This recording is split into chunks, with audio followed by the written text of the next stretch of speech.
Les controverses ont toujours fait partie intégrante du sport. Les accusations fusent presque immédiatement si une partie est mécontente d'une décision. Tandis que certaines allégations sont sans fondement, d'autres sont accompagnées de preuves substantielles et d'indices crédibles. De nombreuses controverses ont entouré l'un des noms les plus célèbres du bodybuilding, Arnold Schwarzenegger.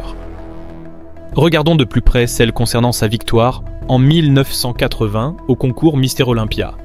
Le controversé Mister Olympia 1980.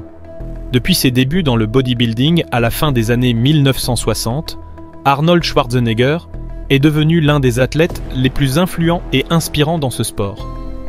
Quel bodybuilder, ou même passionné de fitness général, ne connaît pas Schwarzenegger?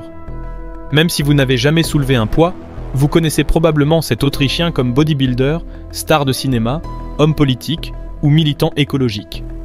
Il est tellement populaire qu'on peut simplement dire Arnold, et tout le monde sait de qui on parle.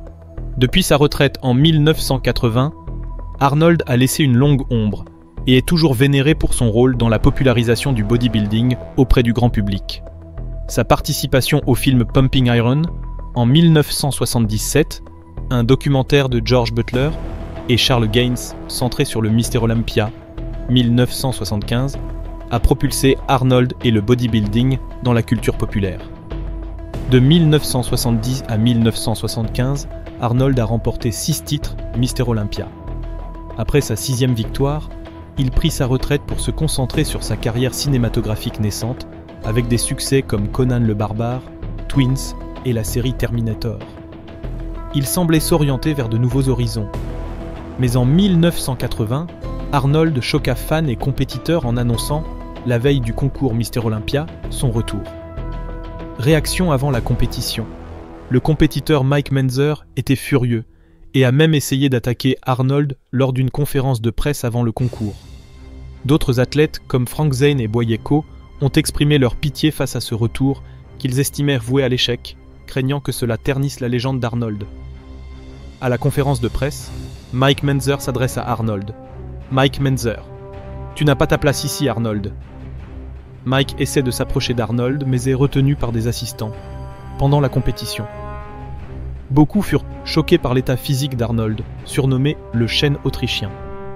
Sa poitrine, son dos et ses biceps étaient revenus, mais ses jambes, triceps et la taille manquaient clairement de définition et de volume.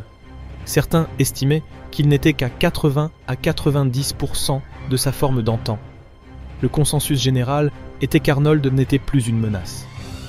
Lors de la finale, Arnold affronta Frank Zane, Mike Menzer, Boye Kow, Chris Dickerson et Tom Platz.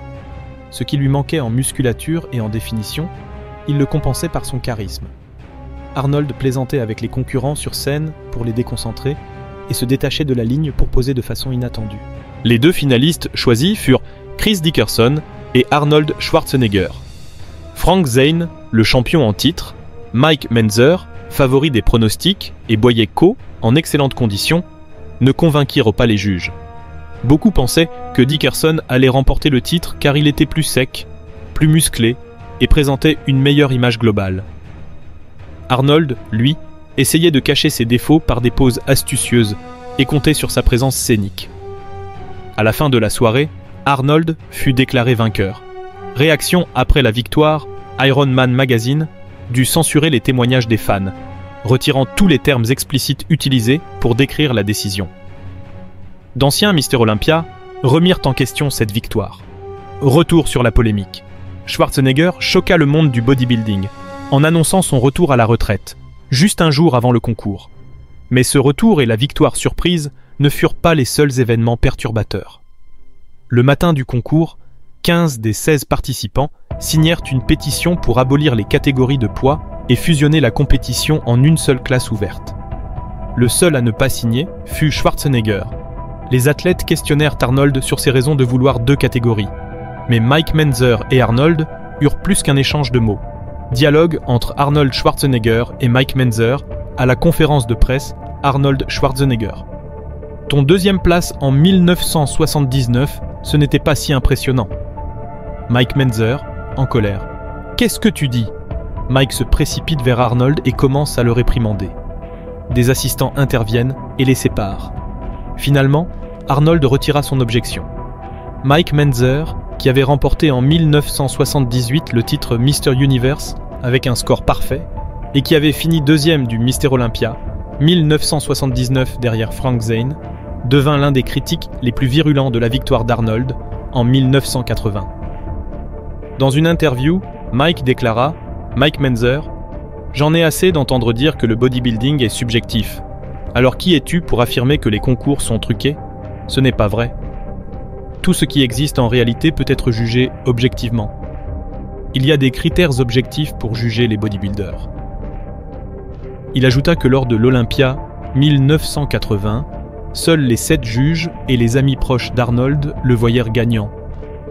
Bien que Mike Menzer et Arnold Schwarzenegger soient devenus bons amis avec le temps, Mike était resté ferme dans son opinion jusqu'à sa mort en 2001. L'édition 1980 du Mister Olympia n'est pas seulement une page controversée de l'histoire du bodybuilding. C'est une fracture, un moment de rupture entre deux visions opposées de ce sport.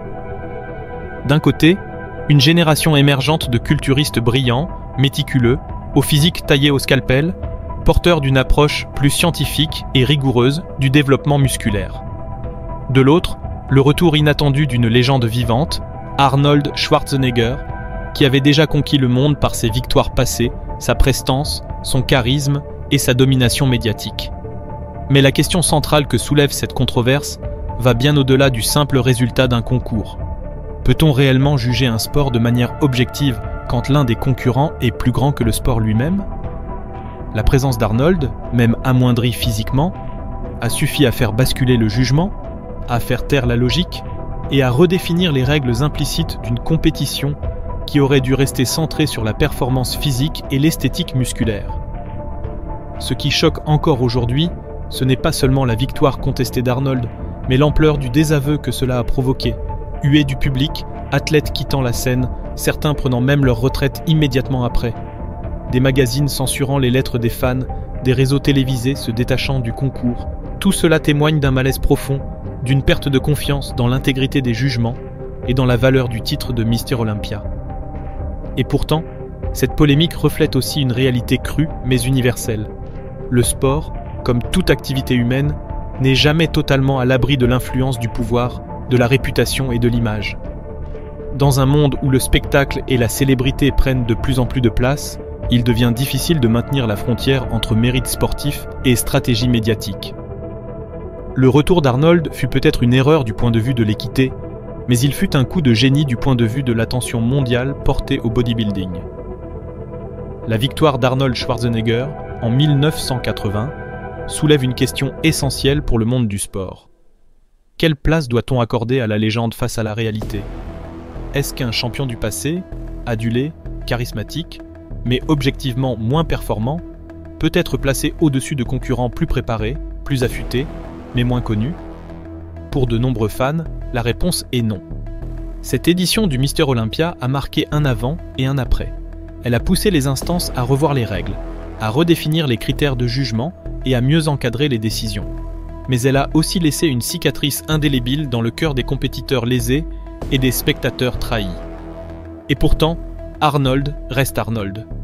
Il incarne à la fois la grandeur du sport et ses contradictions. Son influence sur le bodybuilding est immense. Sa popularité a permis au sport de sortir de l'ombre. Et son nom évoque encore aujourd'hui puissance, ambition et réussite. Mais cette victoire, en 1980, restera toujours comme un moment d'ambiguïté, un point noir dans une carrière presque parfaite. Peut-être est-ce cela, au fond, le destin des légendes. Être aimé autant que contesté, admiré autant que critiqué, et laisser derrière elles des histoires qui dépassent les simples faits.